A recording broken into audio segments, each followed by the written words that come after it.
Welcome once again. So it's a beautiful night here. The weather is a bit too warm actually, and I'm all alone recording all by myself, but I am super excited. I'm super happy to be here and to bring you answers for you, answers for your marriage, answers for your relationship, answers for your faith walk, answers for your love life. Okay, so I have a question here that we are dealing with today. A man wrote to me and said that, dear Fumi, I love my wife. We have no problems. Actually, sincerely, if I think about it deeply, we have no issues at all. But there is just no spark. You know, we've come to this place where it's all just mommy and daddy vibes, and I find that uninteresting. What can I do for me? No, in fact, that was not his question. His question was not what can I do. His question, it was saying something in the line of, please, I want you to call my wife and teach her, coach her, tell her what she has to do to bring the spark into our marriage. And I said, no problem. No problem at all. That's my job, right? Okay, but before I move on to your wife, or if I would have to move on to even have a discussion with your wife at all, Mr. Man, let's talk.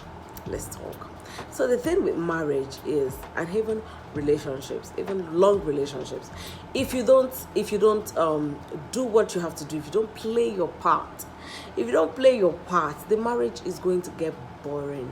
Yes, the marriage is going to get boring. The daily living, everyday responsibilities and all of that, they will just creep into your marriage. And before you know it, your life is monotonous.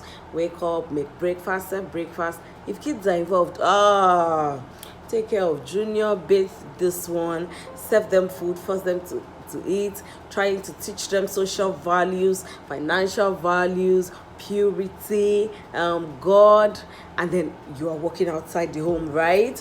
You're running a business, you want to write an article, okay, or maybe you want to record a video or an episode or whatever it is that you're into. So all of these things just creep in, and somehow you realize that you're falling into a routine that is not so interesting, and then you begin to look for the sparks. Where did the sparks go? All right, where did the sparks go? So what do you do? Okay, so my response to the guy was that, guy, you are bored. That's where I started from. You also know that you have no complaint, right? You are bored, so step out of your house. Is there a place close by you can buy roasted fish? Will they have chips, plantains or something? Oh yeah, I told him, go out right away, buy roasted fish, make sure you add chips, make it interesting, bring it home and say, surprise. Let's even start from there. Who are you looking up to bring the sparks into your marriage? Your wife? Your wife?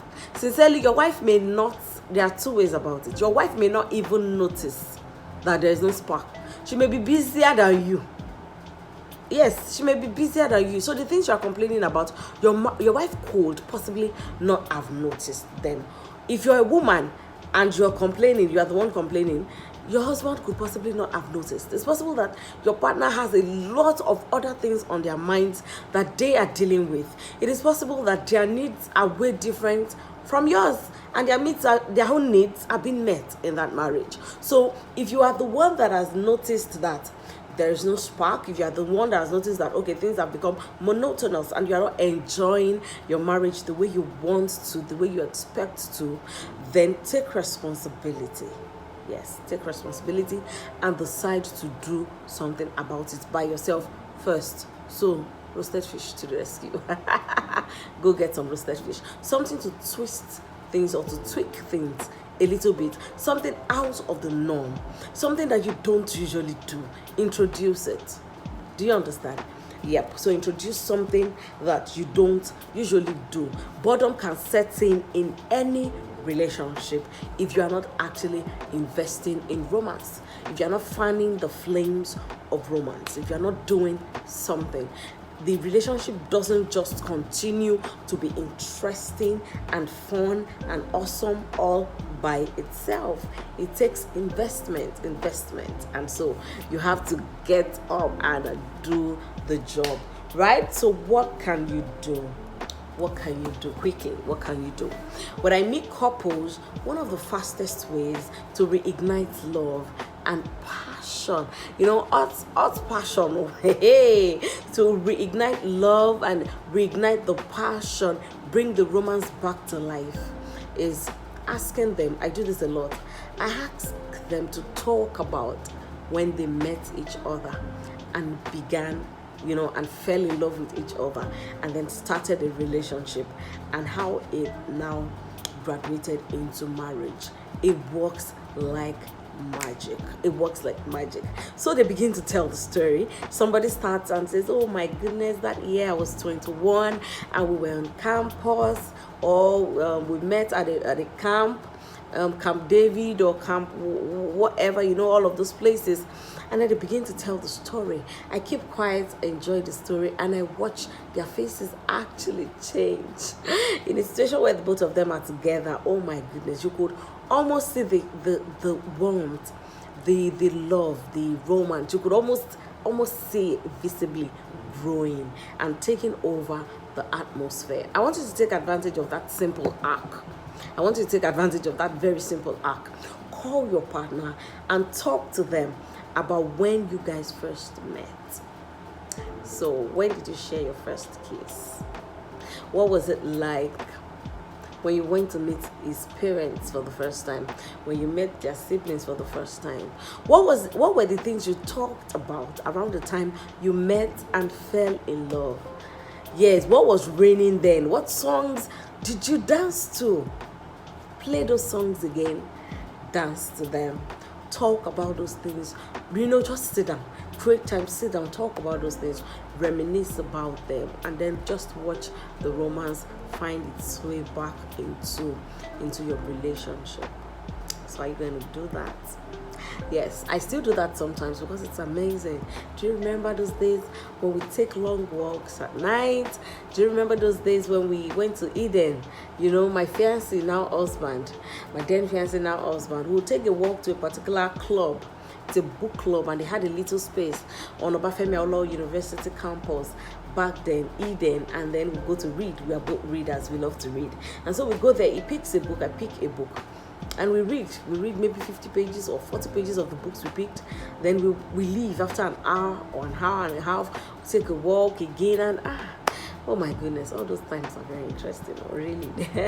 All those times are really interesting. So you have to do the same, like talk about those things. It's going to bring the feelings back. I promise you, it is powerful. Now, share hugs and kisses over these stories. Enjoy the stories as you talk about them. Share hugs over them, kisses, tickles, dance, and all of that. Just to make sure that you are deliberately doing these things. Do you get? All right. So I've said go and buy fish, right? All right. So you have to deliberately do something romantic every now and then. By your own self. Remember, you're the one that is bored, right? Your partner is not complaining. It's possible that your partner too has been suffocated with the lack of romance. It's possible your partner too is thinking that, is this how the marriage will continue? No kisses, nothing interesting. Just make amala at night, make oats in the morning. Is this how like this it would be?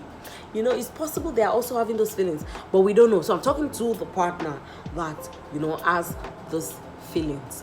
Be deliberate about doing something romantic once in a while. You could say, okay, once in a week. I like to schedule things so that I don't forget. You could say once in a week on Wednesdays or Thursdays, we have dinner by candlelight. There's no light in Nigeria, so we'll not even appreciate candlelight. There's no light in this part of the world, but you could just do something like that. Say, okay, or dinner on the rooftop or the balcony, or you could say once a week we take a walk together, just under the city lights or under the stars, as the case may be, just talking, just walking together. it's amazing, it's fun. Okay, you could say one of these days when we're coming back from a late night outing, instead of just going home directly, we find a place that is safe, we park, we step out of the car, sit on the boots and talk for 30 minutes. Just do something out of the ordinary, do something that you don't ordinarily do in your day-to-day lives, and then see how that helps spark up things once again. So you could eat out, you could take a walk. I've talked about that. And you could anything, sincerely anything. You could read a book together, read a book on marriage and say, oh, I found a book, you know. And if you're married, you could read a book on sex together. Hi, I have one book like that. Hey, just open to chapter 7. Oh my goodness. For me, be serious. All right, I hope you get the gist, right? I hope you get what you're trying to say. So the point is, let me go over it again. If you do nothing, the embers, the fires of romance could die. They could burn so low, and then you feel deprived. Enjoy your marriage, enjoy your marriage. So take responsibility from now on and decide to do something. Every now and then, say every week, every month, decide to do something to bring the spark into your relationship. Alrighty. Oh, we've been here for 11 minutes. That's fine. Till I come your way again. This is Pastor. Okay, I'm a pastor, right? Okay, but this is Fumi Olubaki. My name is Fumi Olubaki. And see you next time. Bye.